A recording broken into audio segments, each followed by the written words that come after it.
Prezados irmãos e prezadas irmãs, estamos diante de mais um estudo da Escola Bíblica Dominical da Igreja Evangélica Congregacional do Largo do Tanque.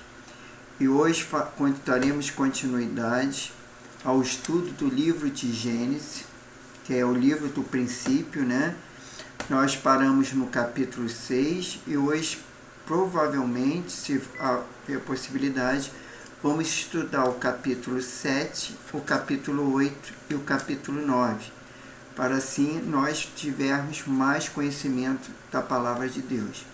Mas antes de darmos início ao nosso estudo, vamos dirigir a Deus em oração, pedindo a sua bênção, né, para esse momento, e que Deus possa abençoar cada um que vai participar desse vídeo, né, e a mim também, que vou ministrar esse estudo. Então vamos orar. Senhor Deus e Pai, muito obrigado por mais esse dia, obrigado pela Tua graça, Tua misericórdia, Teu amor, Teu perdão. Obrigado por cada vida que vai assistir, Senhor, essa aula da Escola Bíblica Dominical, que Tu possa cada vez mais abençoar, possa, Senhor, dar discernimento, sabedoria, orientação, vinda do alto, do Seu trono, Senhor, para que cada dia mais possamos crescer na graça e no conhecimento da Tua palavra. Seja conosco, o Teu Espírito Santo venha nos fazer compreender tudo aquilo que vamos estudar nesse momento, e que o Senhor possa também estar me capacitando cada vez mais para a honra e glória do Seu santo nome. Seja comigo, ilumina minha mente, meu coração, me abençoe nesse momento. É que eu te peço, já te agradecendo, em nome do Senhor Jesus. Amém. Então, irmãos, hoje falaremos sobre o livro de Gênesis, né, capítulo 7. Onde em Gênesis 7 resiste o dilúvio, que atinge a terra. E um estudo bíblico de Gênesis 7 revela essa instrução de Deus a Noé, e a entrada da arca e o consequente derramamento do seu juízo sobre o mundo iníquo. O esboço de Gênesis 7 pode ser dividido em três partes principais. Noé e sua família, justamente com os animais, entram na arca. Isso está lá em Gênesis 7, do versículo 1 ao 10. E as águas inundam a terra. Está lá em Gênesis 7, de 11 a 16. E o dilúvio de Gênesis 7, 17 a 24. Vejamos melhor a seguir a cada um desses três pontos. Deus ordena que Noé entre na arca, né, como falamos em Gênesis 1 a 16. O capítulo 7 de Gênesis começa com a ordem de Deus a Noé, para que ele entrasse com sua família na arca. Assim como em Gênesis 6 deixa claro, mais uma vez Gênesis 7 enfatiza que Noé era um homem temente a Deus, uma exceção entre a sociedade da sua época. Deus deu instruções específicas sobre os animais que deveriam ser carregados na arca. Os animais foram separados em duas grandes categorias, animais limpos e animais impuros. Na verdade, as orientações acerca da separação dos animais em Gênesis 7 explica com mais detalhe as instruções do capítulo anterior. Então Noé deveria conseguir distinguir os animais limpos e os dos impuros. Isso provavelmente deu através da revelação especial. Os animais limpos eram aqueles que poderiam ser usados com finalidades de sacrificial, como alimento. Isso explica o motivo que Deus ter ordenado que Noé levasse na arca 7 pares de animais limpos, conforme lá em Gênesis 2, Gênesis 7, versículo 2, e as aves também foram preservadas em 7 pares, conforme Gênesis 7, versículo 3. Já dos animais impuros, um par de cada espécie foi suficiente. A arca provavelmente levou 120 anos para ficar pronta, conforme Gênesis 6, 3. Mas todo o processo da acomodação na arca durou 7 dias. Após esse período, Deus fez chover sobre a terra durante 40 dias e 40 noites, Dessa forma, todos os seres vivos da superfície da terra foram exterminados. Está lá em Gênesis 7, versículo 4. Noé fez tudo conforme o Senhor lhe havia ordenado. Ele tinha 600 anos de idade quando a água do dilúvio inundaram a terra. Justamente com Noé, entraram na arca sua mulher, seus filhos e suas noras. Toda a terra é inundada. Está lá em Gênesis 7, de 11 a 16. O escritor bíblico é bem específico ao dizer que o dilúvio começou no ano 600 da vida de Noé. Aos 17 dias do segundo mês, nesse dia a Bíblia informa que romperam todas as fontes da grande abismo e as comportas dos céus se abriram. Lá está em Gênesis 7, versículo 11. Essa declaração carrega expressões poéticas que se refere ao inimaginável volume de água que foi liberado sobre a terra. É interessante notar que as águas não apenas caíram do céu pela chuva, mas também houve uma elevação das águas subterrâneas. O escritor de Gênesis faz questão de deixar claro que foi o próprio Deus a quem fechou a porta da arca, conforme Gênesis 7,16. Isso mostra claramente a soberania de Deus na manifestação da sua graça e do seu juízo. Ao fechar a porta da arca, ele distinguiu o justo e o ímpio. Aqui alguns comentaristas enxergam um paralelo com outras partes da Escritura, em que a figura da porta provê segurança e livramento para o povo de Deus em tempo de julgamento, conforme Gênesis 19, 10 e Êxodo 12, versículo 23 e Josué 2, versículo 19. O próprio Jesus usou a porta como um símbolo de separação na parábola das 10 virgens, ao falar da segurança do justo no dia da sua vinda. Quando o noivo chegou, as virgens prudentes entraram com ele nas bodas, e a porta foi fechada.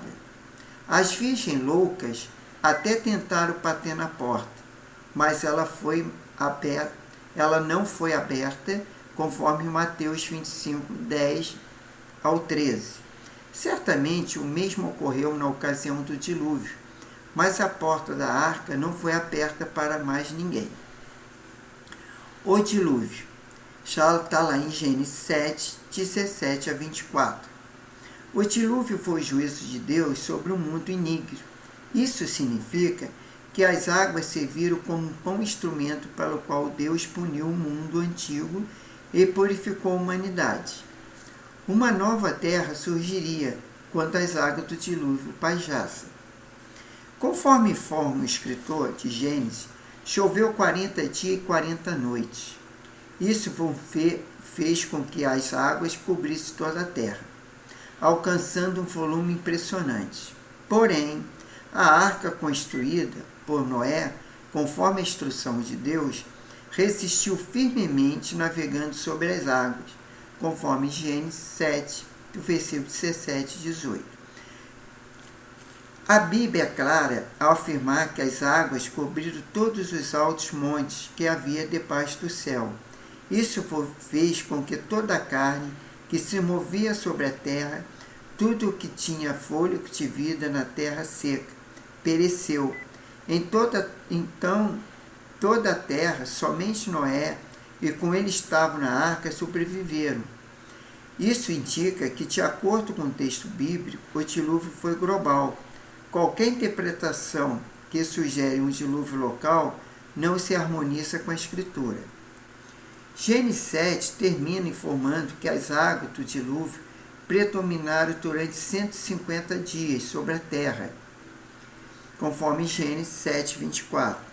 O ajuntamento da preservação da família de Noé e dos representantes da criação de Gênesis 7 pode servir como uma figura de salvação provida por Deus aos seus escolhidos, assim também como o juízo de Deus, através do dilúvio, prefigura o julgamento que abaterá o ímpio no grande dia do Senhor, conforme Mateus 3, 12 e 24, 31 a 39. E 2 Tessalonicenses 2, 1. Bom, entraremos agora no capítulo 2, capítulo 8 de Gênesis. Gênesis 8 fala do recomeço do mundo após o dilúvio. Um estudo bíblico de Gênesis 8 mostra o fim da chuva do dilúvio, a diminuição do nível das águas e a saída de Noé e de sua família e de todos os animais de dentro da arca. O esboço de Gênesis 8 pode ser feito da seguinte forma. Diminui as águas do dilúvio, está lá em Gênesis 8, de 1 a 5, versículo, né? E Noé testa o nível da água. Gênesis 8, 6, 12. Todos saem de dentro da arca. Em Gênesis 8, 13, 19. Noé levanta o altar a Deus. Gênesis 8, 20 a 22. E diminui as águas do dilúvio. Em Gênesis 8, 1, 5. Diminui a água do dilúvio, que está lá em 8, 1, 5. Começa dizendo que Deus se lembrou de Noé e todos que estavam ele na arca, incluindo os animais. Então fez soprar um vento sobre a terra e fez com que parasse a chuva, e as águas diminuíam na terra. Consequentemente, o nível das águas começou a diminuir.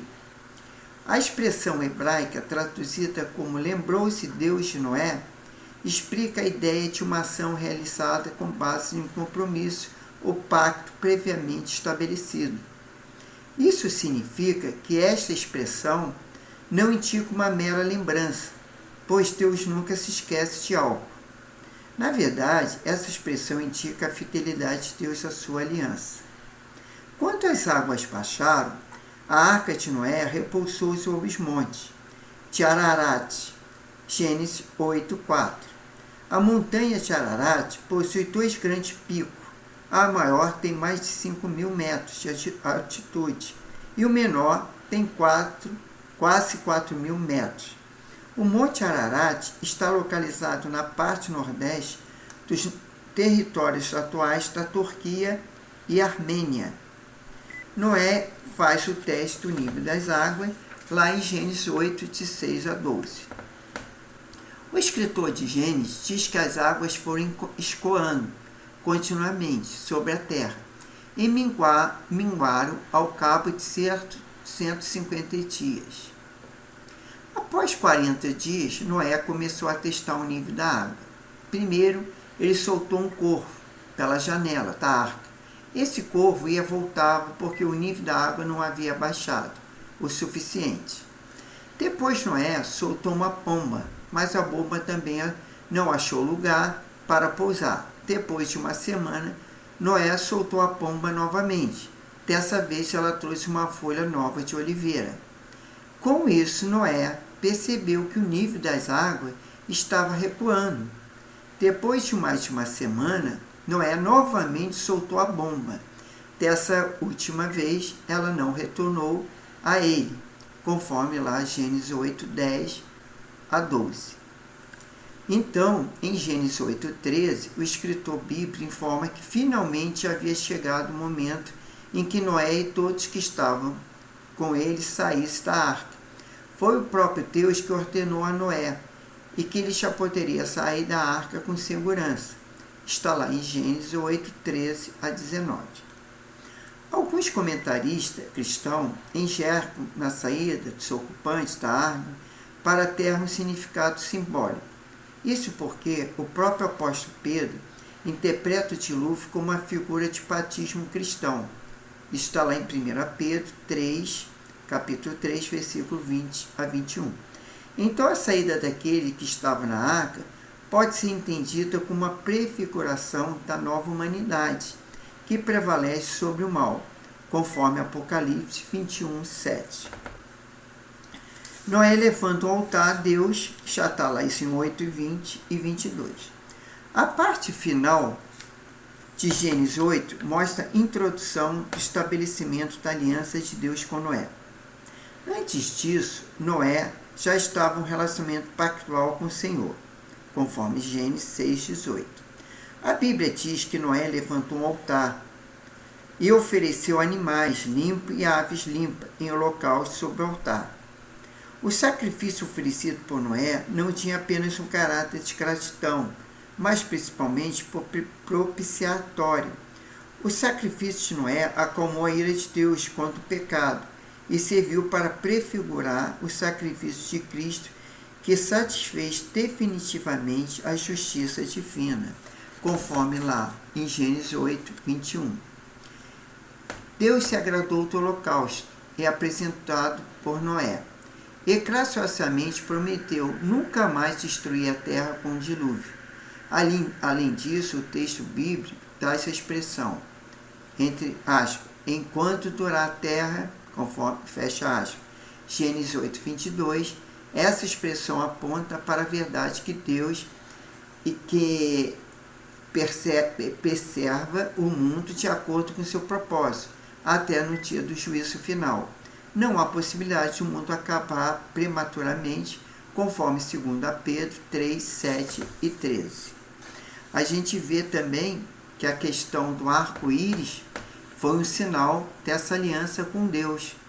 A gente percebe que toda vez que chove, né, e depois quando a chuva cessa, aparece normalmente um arco-íris, que são aquelas cores, né, como um arco no céu, que é a aliança de Deus com o homem. No caso, nunca mais ele exterminaria o homem da face da terra. Então agora vamos entrar no capítulo 9, né? Que Gênesis 9 registra a aliança de Deus com Noé e a bênção de Noé sobre seus filhos. Um estudo bíblico de Gênesis 9 revela como aconteceu a sequência da história da humanidade após o dilúvio. Um esboço simples de Gênesis 9 pode ser feito da seguinte maneira. Deus abençoa Noé em sua casa. Está lá em Gênesis 9, de 1 a 7. A aliança de Deus com Noé e seus filhos. Gênesis 9, de 8 a 18.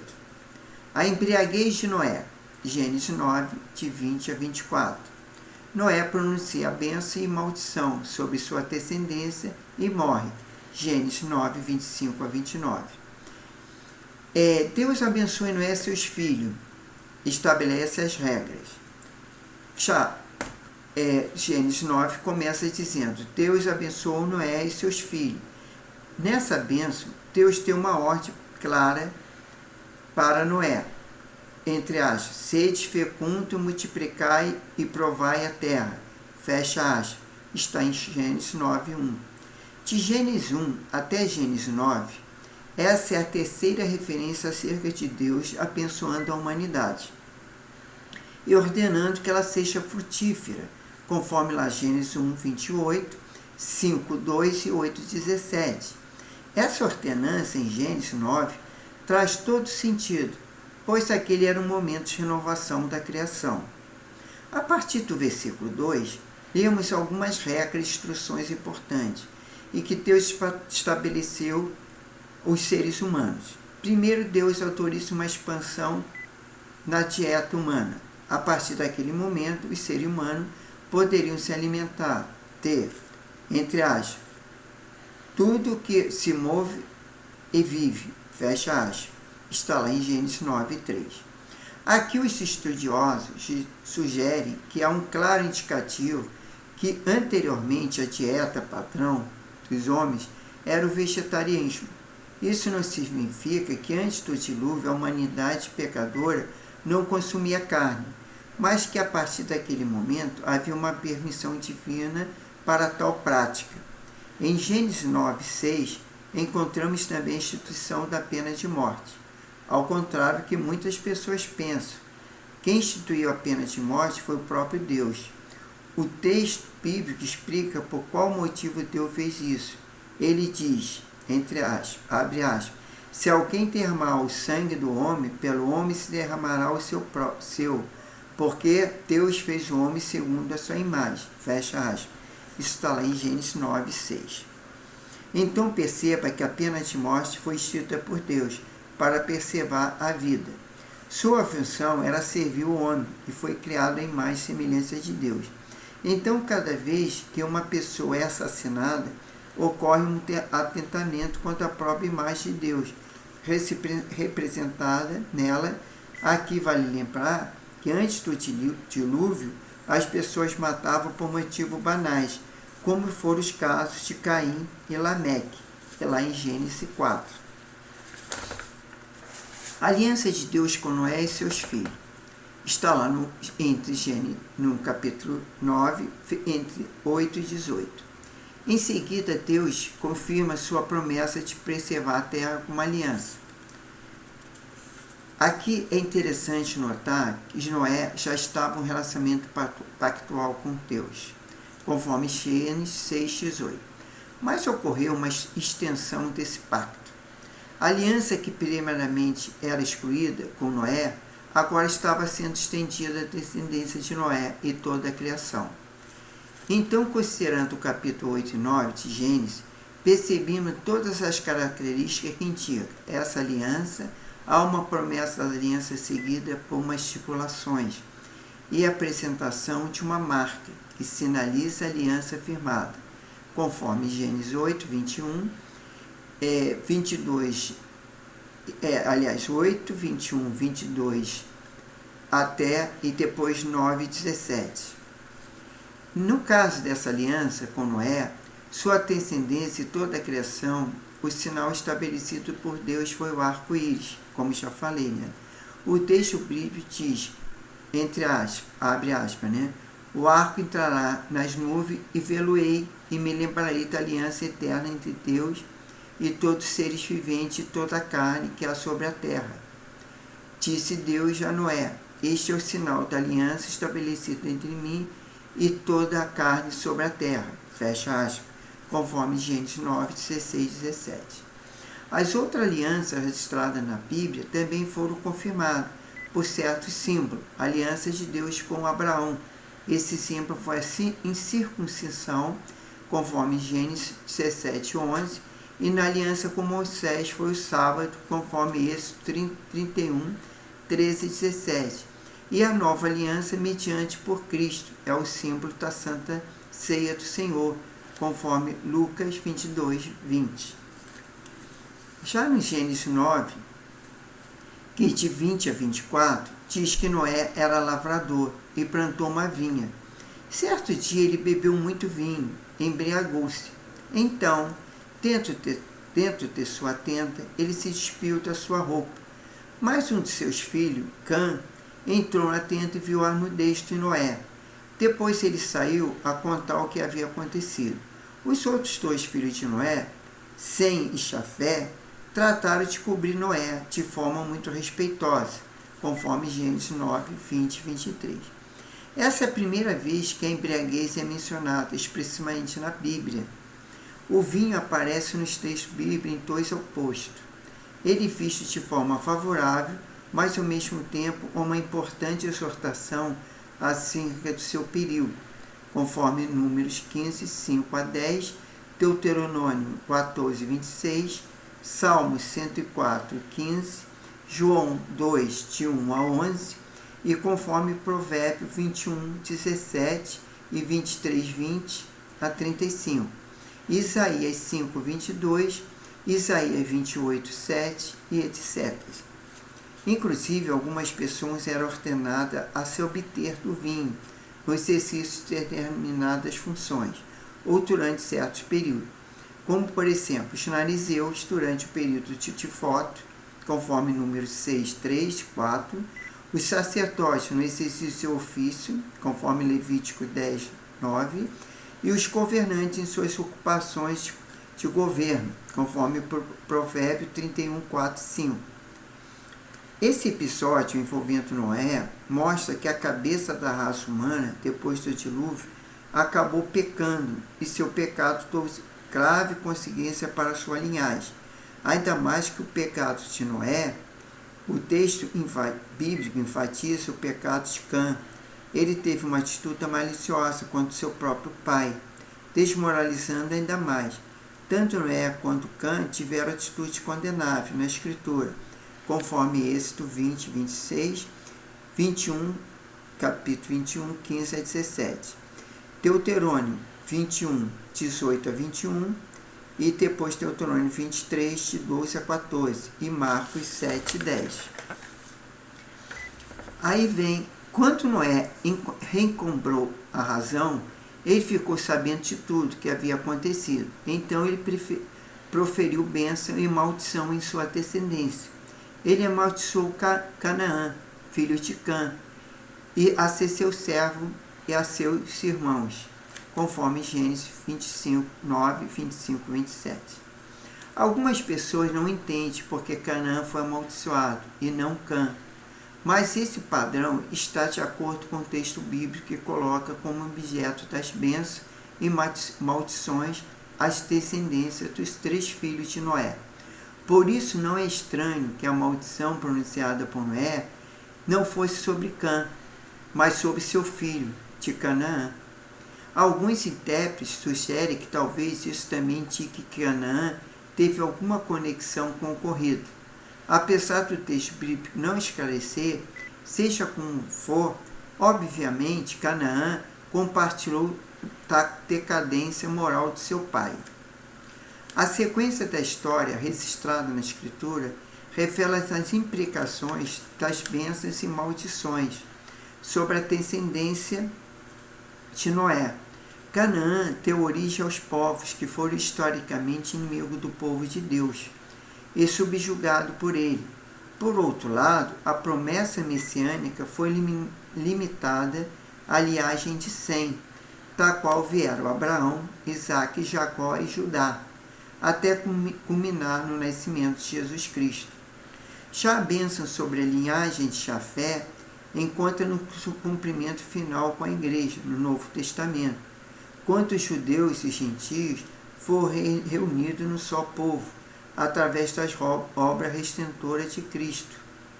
Gênesis 9 termina com o registro da morte de Noé, aos incríveis 950 anos, conforme 9, versículo 29.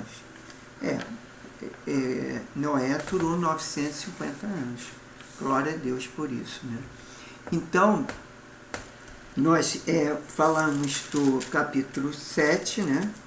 Do 8 e do 9, e nós falaremos agora no 7, 8 e 9, e na próxima semana, no próximo domingo, nós falaremos do capítulo 10, 11 e 12, e caso a gente possa estender um pouquinho do capítulo 13. E nós fomos seguindo essas sequências nos capítulos do livro de Gênesis. Então vamos agradecer a Deus por mais esse domingo, por mais essa bênção, de podermos compartilhar com a bênção do Senhor, e que eu peço que cada um que tiver um tempinho, já que estamos no mês de janeiro, vamos dar sequência a essa leitura do livro de Gênesis.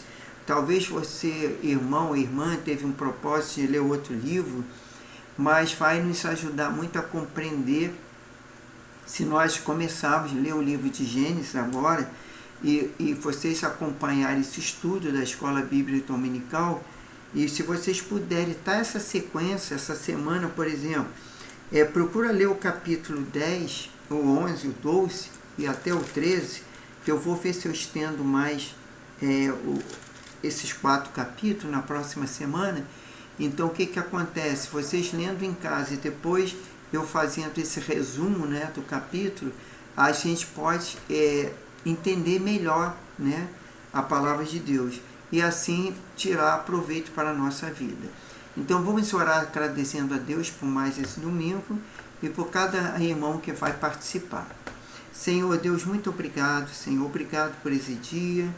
Nós te louvamos e te agradecemos por cada aquela pessoa que vai estar aí assistindo, Senhor, esse vídeo, esse estudo da Escola Bíblica Dominical, que o Senhor possa estar nos abençoando, Senhor, e essas palavras possam ser edificantes para nós, porque na verdade é a Tua palavra, Senhor. Por isso, Senhor, ela é edificante, Pai, mas eu quero que essa palavra venha entrar no nosso coração, na nossa mente, que possamos meditar nela e aprendermos, Senhor, com ela, porque a gente viu ali em Noé, por que Deus salvou Noé e sua família, porque ele é segundo, ele tinha um homem justo, tinha um propósito ali de obedecer a Deus, por isso ele não foi ceifado. O Senhor providenciou a arca para que ele fosse salvo e sua família, para ir poder, Senhor, ter uma nova criação, e uma criação que o Senhor fez aliança, e até hoje nós temos essa aliança agora com Cristo Jesus, através da Santa Ceia, que todo aquele que é salvo e batizado, ele participa ali da ceia do Senhor. Por isso, Senhor, faz-nos entender isso, o comprometimento de estarmos aí seguindo o teu estatuto, a tua lei, e sermos abençoados, Pai. Faz isso para a tua glória, ter um domingo abençoado, abençoe os cultos que vai ser realizado nas igrejas, que possamos estar te cultuando, te adorando, te louvando, porque o Senhor é merecedor de todo louvor, toda honra e toda glória. Muito obrigado por tudo, ter um domingo abençoado e uma ótima semana, uma semana frutífera, abençoada, e uma semana próspera. É que nós pedimos, te agradecemos, em nome do Senhor Jesus. Amém. Então, irmãos, até a próxima semana e que Deus abençoe a todos, para a honra e glória do nome do Senhor Jesus. Amém.